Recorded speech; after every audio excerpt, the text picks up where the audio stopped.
Bonjour à tous et bienvenue dans cette nouvelle vidéo Lego Bricks Files où le dossier du jour qu'on va creuser avec nos petites mimines pleines de briques, c'est comment fonctionne une boutique Bricklink. Alors, on a déjà parlé et fait différentes vidéos sur la chaîne sur qu'est-ce que Bricklink, cette plateforme de vente de pièces détachées Lego qui appartient désormais à notre grande marque de briques danoises préférée. On a également fait des vidéos tutos sur comment commander sur Bricklink, mais aucunement de vidéos qui montrent de l'intérieur comment fonctionne une boutique. Et ça tombe bien puisque parmi le peu de copains que je me suis fait dans le milieu du Lego depuis que j'exerce sur YouTube, eh bien parmi eux il y a mon très cher Lancelot alias 11 Bricks qui a actuellement la 4e boutique Bricklink française en quantité de pièces. On est à date à 1,2 million de briques en inventaire et donc évidemment Lancelot il maîtrise et visiter sa boutique ça sera riche d'enseignements pour ceux qui passent des commandes habituellement via l'interface toute pourrie du site de Lego. Vous allez pouvoir du coup rentrer avec moi dans les coulisses d'une des plus grosses boutiques Bricklink de France et restez bien jusqu'au bout de la vidéo puisqu'on a peut-être pour ceux qui regardent la vidéo quand elle sort une petite surprise pour vous. Allez, sans plus attendre, je vous propose qu'on se téléporte au Mans dans la base secrète de Lancelot et je vous fais découvrir tout ça. On y va.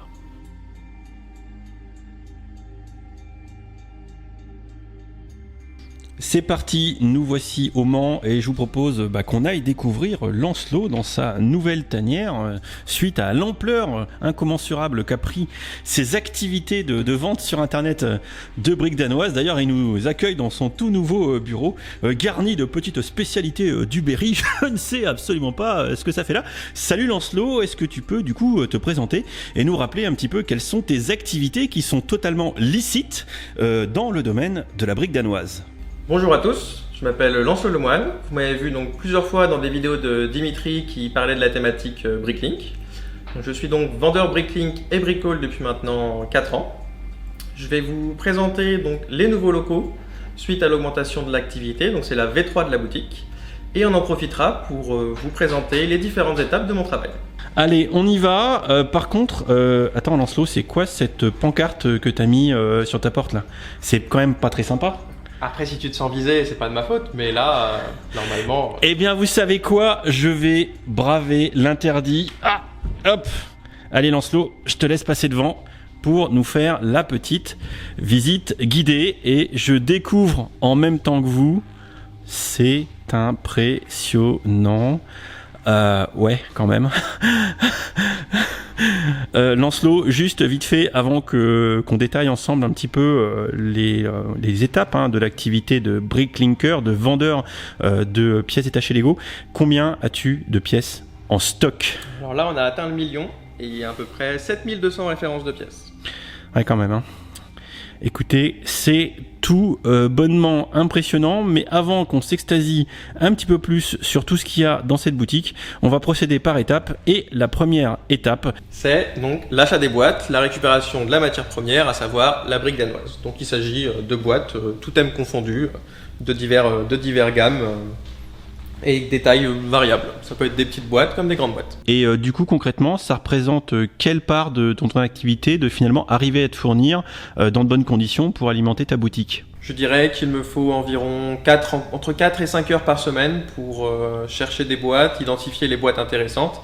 Et vous imaginez bien qu'il faut trouver des boîtes avec des pièces avec des prix compétitifs. Donc du coup, si je comprends bien, tu stockes un petit peu ton inventaire de boîtes neuves ici ou ailleurs, quand on a beaucoup, les boîtes qui sont en attente de la phase suivante, qui est donc le part-out. Cette étape consiste donc à ouvrir des boîtes. En général, j'en démonte par 10. Ensuite, j'attrape ces petits bacs noirs et je trie les pièces issues des boîtes dans les petits bacs noirs. Et en général, ça te prend aussi combien de temps de ta semaine, l'activité part-out? Et tu fais combien de boîtes en même temps? Enfin, grosso modo, c'est quoi ta routine sur le part-out? Donc le temps est variable, ça dépend de la taille de la boîte. Donc vous avez des petites boîtes ou des grandes boîtes, donc forcément le temps sera différent. En général, je démonte les boîtes par dizaines, puisque c'est plus simple. Vous prenez autant de temps en fait, à démonter les boîtes par 10 que d'en démonter en petite quantité. Moi, j'y consacre environ 20 heures par semaine à démonter donc les boîtes et j'utilise ces bacs noirs en triant les pièces par référence et par couleur. Du coup, là, je vois que tu as plein de boîtes Hidden Side, une gamme qui a vachement bien marché, qui n'est pas du tout arrêtée. Est-ce que tu pourrais nous expliquer vite fait, du coup, brièvement, avec l'exemple, comment tu fais ton part-out? Donc là, ce que je fais, j'attrape mes boîtes, je les ouvre, je récupère, je mets la boîte de côté, je récupère le sachet 1, le sachet 2, un tas de notices et je fais pareil pour les 10 boîtes. Ensuite, j'ouvrirai tous les sachets 1 que je trierai dans les bacs noirs. Puis ensuite, j'ouvrirai tous les sachets 2 et je les trierai à leur tour dans les bacs noirs. Et pour cette boîte-là, ce sera terminé. Donc, admettons, nous sommes remplis d'imagination et les trieurs ici présents, qui sont absolument pas issus de calendrier de l'Avent Lego, sont pleins. On va donc pouvoir ensemble attaquer l'étape suivante de ton travail, qui est donc la mise en stock, qui commence avec une phase informatique. Donc pour ça, j'attrape les casiers noirs qui ont été remplis précédemment avec toutes les pièces. Et ensuite, je vais utiliser le chariot pour déplacer donc toutes les pièces et les emmener au bon endroit en fonction de ce que le logiciel va me dire.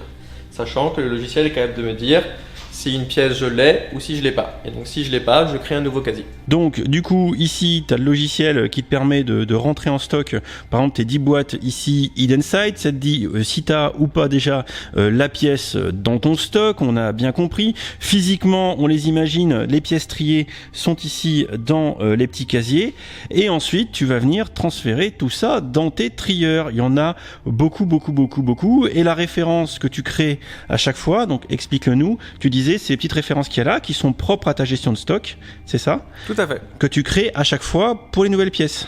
C'est ça. Donc les petits casiers ne correspondent pas aux références de chez Lego, mais uniquement à un système de stockage. Ok. Et donc quand tu rentres en part-out des pièces que tu n'avais pas déjà, tu dois créer une nouvelle référence. C'est ça. Pour la mettre dans un petit casier qui va bien.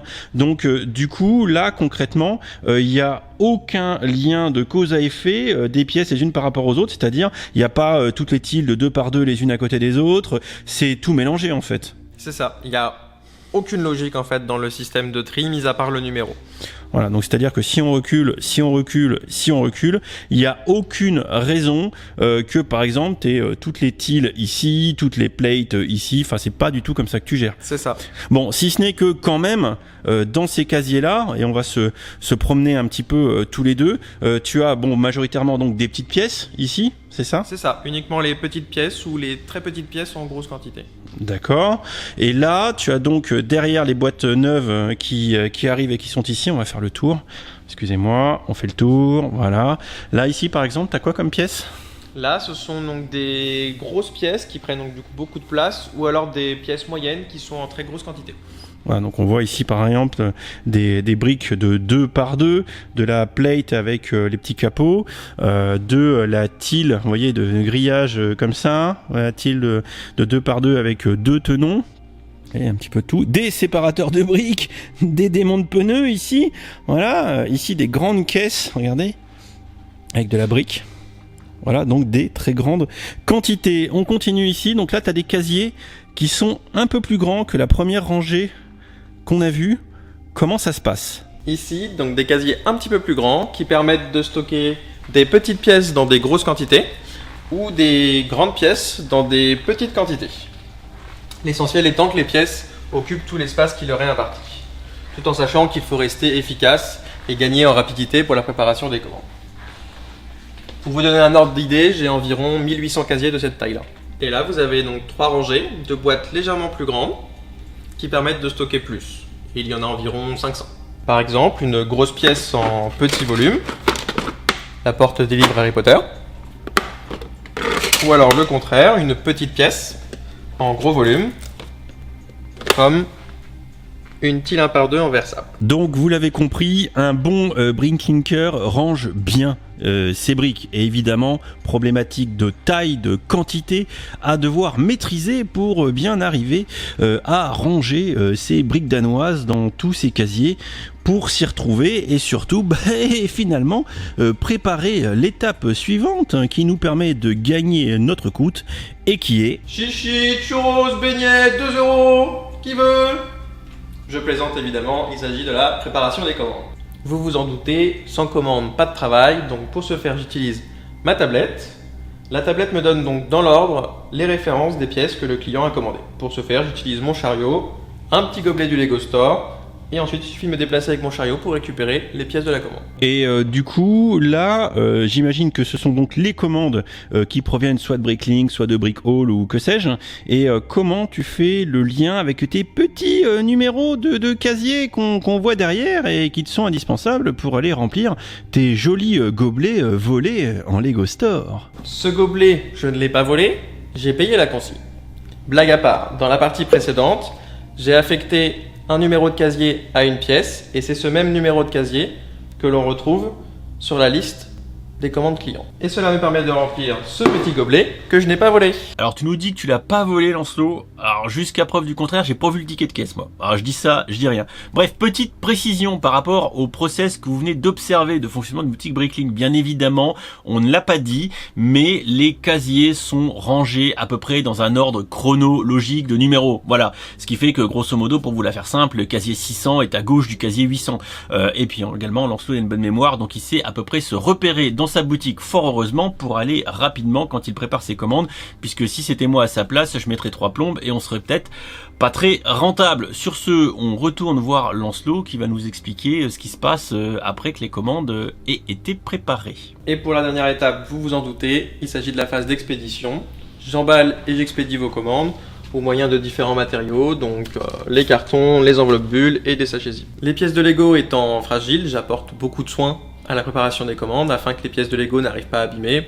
Par exemple, les figurines sont emballées séparément des pièces et les pièces sont regroupées par format de pièces. Et avec tout ce matériel de logistique qu'on retrouve sur ces étagères extrêmement bien rangées, eh bien vous pouvez être sûr, vous pouvez même être garanti, satisfait ou non remboursé, que les pièces arriveront dans un état impeccable. J'ai envie de dire, pas comme chez Lego. Alors oui, ça c'était un petit tacle gratuit, hashtag les verrières de mon Galaxy Explorer sont rayées. Voilà, donc on arrive désormais vers le petit cadeau, la petite promotion que Lancelot va gentiment vous offrir, alors que moi je récupère rien dans ma poche, c'est scandaleux, j'arrive même pas à me faire de la thune sur votre dos, ça me déçoit, quelque part je me déçois. Bref, je vous préviens, la séquence qui arrive après, j'étais à jeun, j'étais pas alcoolisé et j'étais pas sous stupéfiant ou quoi que ce soit. D'ailleurs c'est mal, hein, faut pas consommer tous ces produits. J'ai hésité entre vous laisser la séquence et pas vous la laisser, je vous la laisse. Voilà, voilà. Et je m'excuse platement et on remerciera Lancelot pour l'acting de qualité. On se retrouve juste après pour que je vous reprécise les conditions de la promo que Lancelot vous propose. Pour terminer cette vidéo, on va faire une séquence émotion. Vous voyez, je lui ai ramené des gâteaux du Berry pour pouvoir le nourrir. Parce qu'en ce moment, la vie, elle est super dure sur Bricklink. Vous savez, les tic-tac et le gel hydroalcoolique, ça ne nourrit pas. C'est vraiment pas très bon pour la santé. Et regardez cette petite kitchenette vide, avec des étagères complètement vides. Et oui, je le sais, Lancelot dort à même le sol, juste ici. Sur ce petit chariot, juste là, eh ben il n'y a pas beaucoup de place. Hein. Tu pourrais pas juste arrêter tes conneries et juste leur dire qu'il y a une promotion? Ah oui, c'est vrai. Alors n'oubliez pas, en ce moment, vous avez une ristourne sur les croquets du Berry saveur pistache à retrouver dans tous vos meilleurs supermarchés au rayon poissonnerie. Mais non, passez de promotion. Vous avez actuellement sur la boutique 10% sur les pièces et les figurines de la boutique. Et vu que je suis sympa, alors qu'ils ne le méritent clairement pas, cette offre est cumulable avec les 12% de réduction du code Geek10 que vous retrouvez dans la barre d'infos de toutes les vidéos de Dimitri. Alors comme ça, je dois choisir entre 10% et les croquets du Berry et 10 et 12 sur le Lego. Mais c'est vraiment trop dur comme choix. Oui, je sais, je suis désolé. Voilà, je me suis assez excusé comme ça. Je vous laisserai dans les commentaires me vilipender. Peut-être que quelque part, je le mérite. Pour ceux qui n'auraient pas compris ce qui va se passer à partir du moment où la vidéo sort, pendant 3 jours, assez rapide, hein, parce qu'en même temps, il gagne plus d'argent pendant qu'il fait ça, Lancelot, donc profitez-en. Voilà, pendant 3 jours, Lancelot applique une ristourne générale sur toute sa boutique de 10%. Premier point. Voilà. Et en plus, puisque c'est la fête du slip et qu'il est grand seigneur, vous pouvez l'accumuler avec les 12% que vous avez toute l'année avec le code Geek10 qui est dans toutes mes descriptions de vidéos. Depuis des années maintenant, hein, ça date. Hein, voilà. Et je me suis pas enrichi sur le dos de Lancelot, hein, moi je vous le dis. Hein, c'est cadeau, c'est un copain. Voilà, donc profitez-en pour ceux qui ont des briques à acheter éventuellement sur Bricklink. Dans une boutique qui fait 1 million de pièces, vous devriez trouver votre bonheur. En espérant d'ailleurs que ce soit le cas. Petite subtilité, les 10% sont appliqués instantanément par Bricklink, mais vu que Bricklink est un site codé avec les coudes par Michel le stagiaire, pour les 12% supplémentaires, le code, eh bien dans les commentaires qui sont disponibles quand vous passez commande, le petit champ commentaire, vous mettez le code Geek10, voilà, et vous sélectionnez ensuite le mode d'envoi qui est avec code promotionnel, et comme ça laisse le temps manuellement à Lancelot d'appliquer 12% en plus. Ouais, c'est une petite manip un peu plus compliquée, mais c'est vous qui voyez si vous voulez économiser vos deniers. En bref, en conclusion, j'espère que cette vidéo tourisme, découverte des coulisses du fonctionnement d'une boutique Bricklink vous auront apporté des détails, un petit peu des informations sur comment ça fonctionne. Je pense pas qu'il y ait ce type de contenu en Lego français actuellement.